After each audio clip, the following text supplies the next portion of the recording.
हकीकत जुर्अत व हिम्मत का है इज़हार, सीधी बात रिवायाते सहाफत का अलम बरदार, सीधी बात। नाज़रीन गिरामी अस्सलामु अलैकुम वरहमतुल्लाहि वबरकातुहू।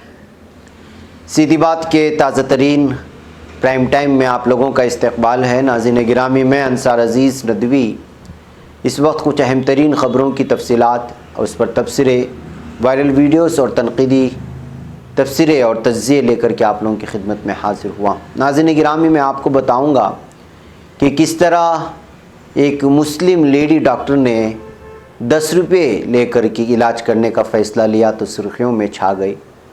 वहीं पर मजलिस-ए इत्तेहादुल मुस्लिमीन ज़िला आदिलाबाद के सदर की जानिब से मुबैना तौर पर फायरिंग में 3 अफराद के शदीद ज़ख्मी होने की वजह से इस वक्त यम की ज़्यादा बदनामी हो रही है, उस पर भी बात होगी। तो वहीं पर लव जिहाद के नाम पर एक मरतबा योगी हुकूमत को झटका लगा है।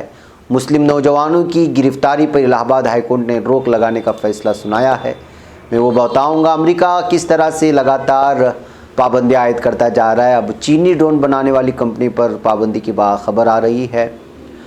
ICMR चीफ बलराम भार्गव भी इस वक्त कोरोना पॉजिटिव पाए गए हैं, खबर आ रही है। वहीं पर इस वक्त ममता के पार्टी को छोड़कर जा रहे जितेंद्र तिवारी से बयान आया है कि वो पार्टी को नहीं छोड़ रहे हैं, जिसकी वजह से कुछ ममता को राहत हुई है। सऊदी अरब बहरीन में कोरोना वैक्सीन आम लोगों को लगाने का काम शुरू हो चुका है, इस तरह की खबरें आ रही हैं, जिससे मुमकिन है कि सऊदी अरब में इस वक्त जो है उम्रा को लेकर के भी कुछ पॉलिसी बदलेगी। ऐसी खबरें आ रही हैं। सारी चीज़ें मैं आप लोगों के सामने रखूँगा। उससे पहले आप लोगों से दरख्वास्त है कि जिन अहबाब ने हमारे चैनल को सब्सक्राइब नहीं किया है वो सब्सक्राइब कर लें। हमारे इन वीडियोज़ को दूसरों तक पहुँचाने में हमारी मदद करें, लिंक को शेयर करें। इदारे की मजबूती नाज़रीन आप लोगों की मजबूती है। नाज़रीन गिरामी, आइए सबसे पहले चलते हैं हैदराबाद। सदर मजलिस इत्तेहादुल मुस्लिमीन ज़िला आदिलाबाद मोहम्मद फ़ारूक अहमद की मुबैना फायरिंग में 3 अफराद शदीद ज़ख्मी हो गए। नाज़रीन गिरामी, कल शाम से ये वीडियो लगातार वायरल हो रही थी, आप लोग जानते होंगे, और ये वीडियो भी हमें भेजी गई इसलिए कि इसमें फायरिंग करने का और शूट करने का मंज़र है। इस वजह से वो वीडियो हम आप लोगों के सामने नहीं दिखा सकते, अलबत्ता इस तस्वीर में आप अंदाज़ा लगा सकते हैं। इस वाक़े के बाद ज़िला आदिलाबाद में सनसनी फैल गई और पुलिस ने मुस्तैदी का मुजाहरा करते हुए मुलजिम को गिरफ़्तार भी कर लिया। Inspector general of police mister Y Naga Reddy के मुताबिक जुमा की शाम 5 बजे ताटीगोड़ा इलाके में बाज़ मकामी नौजवान क्रिकेट खेल रहे थे और इसी दौरान दोनों ग्रुप्स के दरमियान अचानक तसादुम हो गया। मोहम्मद फ़ारूक अहमद सदर मजलिस, जो साबिक़ा वाइस चेयरमैन आदिलाबाद म्यूनसिपालिटी, अपनी लाइसेंस याफ्ता पिस्तौल से सैयद ज़मीर और सैयद मोतसिम पर फायरिंग कर दी, जबकि वहां पर मौजूद सैयद मन्नान भी इस वाक़े में ज़ख्मी हो गए। उन्होंने कहा कि बाज़ैनी शाहिदी ने बताया कि फ़ारूक अहमद के हाथ में पिस्तौल के अलावा एक खंजर भी मौजूद था। इस वाक़े की इत्तला मिलने पर आदिलाबाद की टाउन पुलिस मकाम वारदात पर पहुँच गई और मोहम्मद फ़ारूक अहमद को फ़ौरी अपनी हिरासत में लिया। ज़ख्मियों को आदिलाबाद की रिम्स हॉस्पिटल में मुंतकिल किया गया, जहां पर इनका इलाज जारी है। IG मिस्टर नागा रेड्डी ने कहा है कि हिरासत में लिए गए मुलजिम फ़ारूक अहमद के ख़िलाफ़ ताज़ीरात हिंद की दफ़ा 307, 324 और 506 और इंडियन आर्म्स एक्ट की दफ़ा 27 और 30 के तहत मुकदमा दर्ज कर लिया गया और उन्हें कल अदालत में पेश किया जाएगा। पुलिस ने बताया कि पुरानी मुखासमत के नतीजे में वारदात पेश आई और इलाका ताटीगुड्डा में पुलिस भी इस वक्त तैनात कर दिए गए हैं।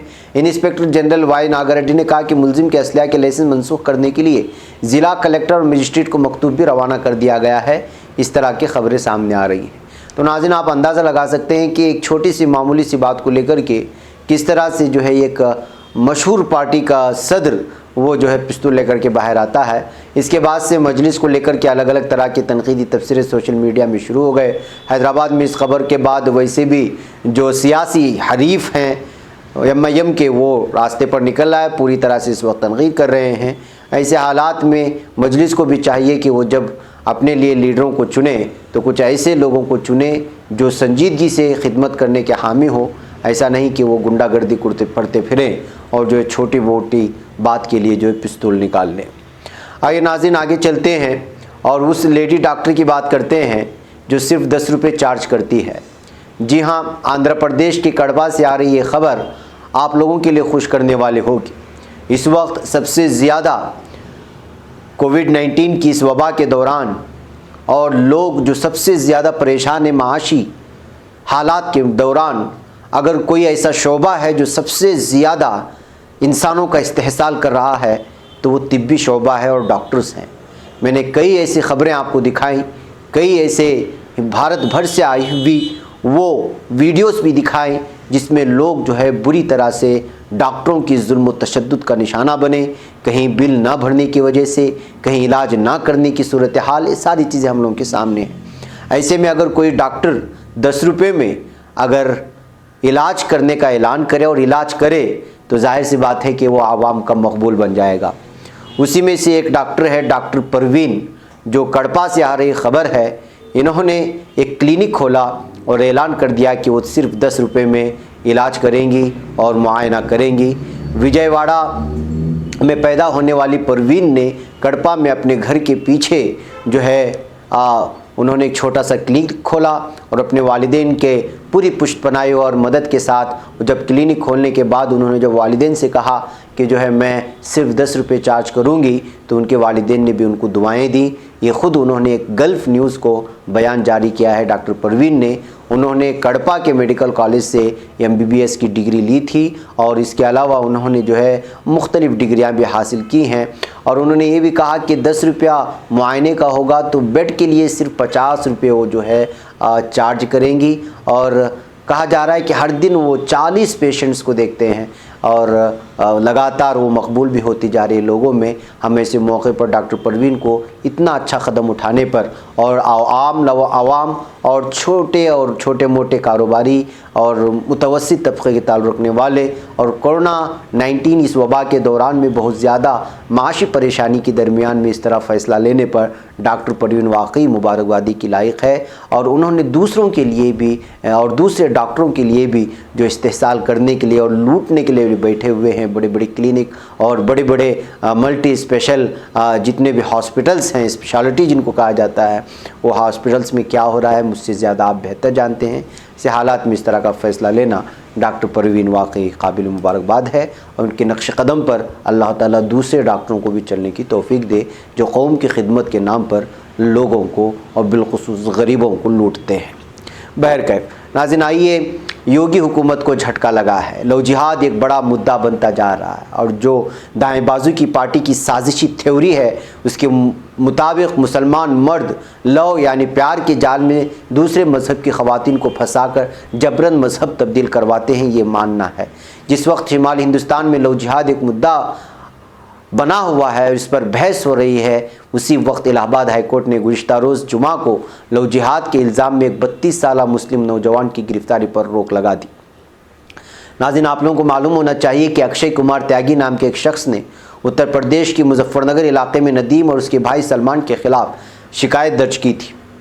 NDTV की एक रिपोर्ट के मुताबिक त्यागी जो एक फार्मा कंपनी में ठेके पर मुलाजिमत करता है, उसने शिकायत दर्ज की थी। त्यागी की शिकायत पर नदीम के खिलाफ नए गैरकानूनी तब्दील मजहब ऑर्डिनेंस 2020 के तहत केस दर्ज कर लिया गया था। वाज़ेह है कि कानून हाल ही में उत्तर प्रदेश की योगी हुकूमत ने मुबैना लव जिहाद को रोकने के लिए बनाया। एक रिपोर्ट के मुताबिक त्यागी ने शिकायत की थी कि नदीम जो मजदूरी का काम करता है वो अक्सर उसके घर आता था। उसने उसकी बीवी को मजहब बदलवाने के मकसद से अपनी मोहब्बत के जाल में फंसा लिया था। त्यागी ने यह भी कहा कि उसने इस मकसद के लिए उसकी बीवी को स्मार्टफ़ोन भी तोहफे में दिया था और उससे शादी का वादा किया था वगैरह वगैरह। बहरकैफ नाज़रीन, अब साफ़ तौर पर एक ख़बर सामने आ गई है कि जो है लड़की अपनी मर्ज़ी से शादी की थी और वो अपनी मर्ज़ी से इस्लाम कबूल किया था और वो बालिग़ है और उनकी प्राइवेसी पर किसी तरह का ख़तगन नहीं लगाया जा सकता, किसी की आज़ादी को छीना नहीं जा सकता। ये कहते हुए पुलिस ने जिसको उल्टे सीधे कवानीन लगा कर के गिरफ़्तार किया था, उन दोनों को जो है छोड़ने की फ़ैसला होने के बाद आज ख़बर आ रही है कि उन दोनों को छोड़ भी दिया गया है। इस तरह से जो है योगी हुकूमत को इलाहाबाद हाई कोर्ट से फटकार लगी है। नाज़रीन, आइए चलते हैं, अमेरिका पर पाबंदियों का भूत चढ़ा हुआ है। तुर्की के बाद अब चीन की एक कंपनी पर उसने जो है पाबंदी लगाई। अमेरिकी वज़ारत तिजारत ने चीन में ड्रोन तैयार करने वाली सरकर्दा कंपनी DJI के अलावा 59 दीगर साइंसी और सनअती मैन्युफैक्चरिंग यूनिटों पर पाबंदी आयद करने का ऐलान किया। अमेरिका ने खारिजा पॉलिसी के ख़िलाफ़ उन कंपनियों को अपनी कौमी सलामती के लिए ख़तरा करार दिया है। वज़ारत तिजारत की सनअती और सलामती ब्यूरो की जानिब से जुमा के रोज़ जारी करदा फहरिस्त के मुताबिक चीन में ड्रोन तैयार करने वाली DJI के अलावा 59 दीगर कंपनियों की सरगर्मियों को कौमी सलामती के लिए तशवीशनाक करार देते हुए उन पर पाबंदी आयद कर दी गई। चीन की जहाज़रानी company Beijing institute of technology के मातहत इदारों के अलावा नानजंग एरोनॉटिक्स और खलाबाजी यूनिवर्सिटी और एस्ट्रोनॉटिक्स और सेमीकंडक्टर तैयार करने वाली कंपनियों पर भी पाबंदी आयद कर दी गई है। तो नाज़रीन, आप अंदाज़ा लगा सकते हैं कि दूसरे ममालिक जब इस तरह की जंगी हथियार तैयार करते हैं तो उस वक्त जो है अमन के लिए और सलामती के लिए ख़तरा महसूस होता है और ख़ुद अमेरिका हथियार बनाता है, न्यूक्लियर हथियार बनाता है, जंगी तैयारे बनाता है और धड़ाधड़ दूसरे ममालिक को बेचता है, उस वक्त उसको किसी सलामती का ख़तरा लायक नहीं होता। यह है अमेरिका की वो पॉलिसी जो चाहता है कि पूरे ममालिक सिर्फ़ और सिर्फ उसके हथियार ख़रीदे और इसके ज़रिए से वो मालदार बनता रहे और सुपर पावर बना रहे। ये चाहता है अमेरिका। इस तरह की पाबंदियाँ सामने आने के बाद ज़ाहिर सी बात है कि दूसरे ममालिक मज़ीद जो है इसमें आगे बढ़ते हैं और अपने जो है दिफाई सिस्टम को बनाना शुरू कर देते हैं। नाज़रीन गिरामी, कोरोना वायरस की वबा ख़त्म होने का नाम नहीं ले रही। ये बात अलग है कि इस वक्त वैक्सीन सामने आ चुकी है। Indian council of medical research ICMR के डायरेक्टर जनरल बलराम भार्गव कोविड-19 की जद में आ गए हैं। यानी मेडिकल रिसर्च के ही काउंसिल के एक आदमी को कोरोना जो है वबा लाहिक हो गया। उन्हें इलाज के लिए दिल्ली वाक़ई एम्स में दाखिल कराया गया। अस्पताल के एक ज़राए ने बताया कि 59 साल ICMR चीफ को 16 दिसंबर को एम्स के ट्रामा सेंटर में दाखिल कराया गया था। बलराम भार्गव मुल्क के सरकर्दा मेडिकल रेगुलेटरी ICMR के सरबराह हैं, जो हिंदुस्तान में कोविड-19 मैनेजमेंट में सरगर्म सरे फहरिस्त इदारा है और ICMR की देखरेख ही में मुल्क में कोरोना वैक्सीन डेवलप हो रहा है। वाज़ेह रहे कि बलरामपुर भार्गव ICMR के डायरेक्टर जनरल की शक्ल में 3 साल के डिपुटेशन पर हैं। मरकज़ी वज़ारत बराए सेहत व ख़ानदानी फलाह के तहत हेल्थ रिसर्च महकमे के वो सेक्रेटरी भी हैं।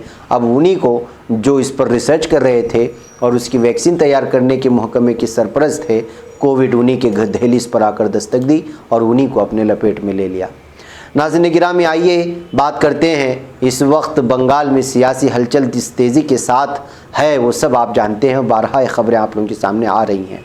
बीजेपी के रुकने पार्लियामेंट बाबुल सुप्रियो की धमकी की वजह रही या तृणमूल के आला रहनुमा आरोप विश्वास से बातचीत, लेकिन वजह जो भी हो, तृणमूल के रुकने असम्बली जितेंद्र तिवारी ने तृणमूल में ही रहने का फैसला कर लिया है। वाज़ेह जितेंद्र तिवारी ने अपने एक ABP न्यूज़ को बताया था कि मैं अभी भी TMC में हूँ, कुछ गलतफहमी हुई जिसके बाद में हल निकाल लिया गया है। मैंने पार्टी छोड़ने की गलती की है, इसके लिए मैं दीदी यानी ममता बनर्जी से माफ़ी मांग लूँगा। उन्होंने ये भी कहा कि वो BJP में शामिल होने के लिए पार्टी नहीं छोड़ रहे थे। वाज़ेह है कि कल आसनसोल म्यूनसिपल कॉर्पोरेशन बोर्ड के चेयरमैन और तृणमूल कांग्रेस के रुकन असम्बली जितेंद्र तिवारी ने पार्टी छोड़ने के अपने फैसले का ऐलान किया था और उसके बाद से उनके BJP में शामिल होने की खबरें आ रही थी। इन खबरों को लेकर BJP के रुकने पार्लियामेंट बाबुल सुप्रियो ने कहा था कि वो किसी ऐसे आदमी को BJP में शामिल करने की मुखालिफत करेंगे जिसने BJP के अरकान को जहनी और जिस्मानी तकलीफ दी हो। कहा जा रहा है कि बाबुल सुप्रियो के तेवर देखने के बाद ही जितेंद्र तिवारी ने अपने फैसले पर नजरसानी की और वो जो है ममता बनर्जी से माफ़ी मांगकर दोबारा जो है इसी पार्टी का दामन थामने की कोशिश कर रहे हैं। इस तरह की खबरें सामने आ रहे हैं। आपको मालूम होना चाहिए कि आज से अमित शाह का एक मरतबा फिर दौरा शुरू हो चुका है बंगाल का और अलग अलग तरह से उसको लेकर के तबसरे हो रहे हैं और इस वक्त बंगाल सुर्खियों में छाया हुआ है और बिलखुसूस BJP और ममता बनर्जी के आपसी बयानात को लेकर के। नाज़रीन, उधर सऊदी अरब और बहरीन से खबर आ रही है कि कल से कोरोना वैक्सीन आम लोगों को लगाना शुरू कर दिया गया है। सऊदी अरब ने रवा महीने की 10 दिसंबर को अमरीकी कंपनी फाइज़र व जर्मन कंपनी बायोएनटेक की वैक्सीन के इस्तेमाल की इजाज़त दी थी। बहरीन ने 12 दिसंबर को चीन की कंपनी की जानिब से तैयार करदा वैक्सीन के इस्तेमाल की मंजूरी दी थी। मुत्तहिदा अरब इमारात में पहली कोरोना वैक्सीन लगानी शुरू की जा चुकी है। अबू धाबी में 12 दिसंबर को चीन की वैक्सीन लगाने का आगाज़ कर दिया गया था। सऊदी अरब में कोरोना की पहली वैक्सीन 17 दिसंबर को जिन लोगों को लगाई गई उनमें वज़ीर सेहत भी शामिल थे। जर्मन व अमरीकी कंपनी की जानिब से वैक्सीन की पहली खेप सऊदी अरब को 16 दिसंबर को मिली थी। वैक्सीन के लिए सऊदी अरब ने खुसूसी मराकज़ खोले हैं। सिर्फ रियाज में ऐसे 550 सेंटर बनाए गए हैं। सऊदी अरब में तमाम लोगों को मुफ्त कोरोना वैक्सीन फराहम की जाएगी और इब्तिदाई तौर पर कोरोना से तहफ़्फ़ुज़ के लिए काम करने वाले फ्रंट लाइन वर्कर्स को वैक्सीन फराहम की जाएगी। ताहम साथ ही उम्र रसीदा अफराद समेत दीगर अफराद को भी वैक्सीन लगाए जाने की बात कही है। इसके अलावा बहरीन में भी तमाम शहरों को मुफ्त वैक्सीन फराहम की जाएगी और इब्तिदाई तौर पर फ्रंट लाइन पर काम करने वाले अफराद समेत उम्र रसीदा अफराद को भी यहाँ पर उसी तर्ज पर, सऊदी के तर्ज पर जो है वैक्सीन लगाने की बात कही जा रही है। कुवैत और उर्दून ने भी जर्मन और अमरीकी कंपनी की वैक्सीन लगाने की मंजूरी दे रखी है। ताहम वहाँ पर वैक्सीनेशन का आगाज़ नहीं हुआ है, शायद जल्दी वहाँ पर भी शुरू हो जाए। तो इस तरह खलीजी और अरब ममालिक में इस वक्त जो है कोविड-19 के वैक्सीन को फ्री देने का काम शुरू हो चुका है। इससे अलग अलग तरह की तबसरे आ रहे हैं और सऊदी अरब में जब से शुरू हुआ है उस वक्त से जो है ये कोशिशें हो रही कि जो है शायद इस साल या 1-2 महीने में पूरी तरह से पहले तर्ज पर जिस तरह उम्रा ज़ायरीन के लिए सारी सहूलियात फराहम होती थी वो फराहम करने की बातें सामने आ रही हैं। बाकी अब नाज़रीन मुझे यहाँ पर इजाज़त है, इंशाल्लाह फिर मुलाकात होगी। वस्सलामु अलैकुम रहमतुल्लाह। खबर पढ़ने का तुमने भी अजब अंदाज पाया है, रवादारी के जज्बे ने भी तुम पे नाज पाया है, इसी रह में मोहब्बत का हंसी एजाज पाया है, तुम्हें हर अंजुमन में हमने तो मुमताज पाया है, मुमताज पाया है, तुम्हीं से है तरक्की पर अजीज अंसार सीधी बात, अजीमत जुर्अतो हिम्मत का है इज़हार सीधी बात।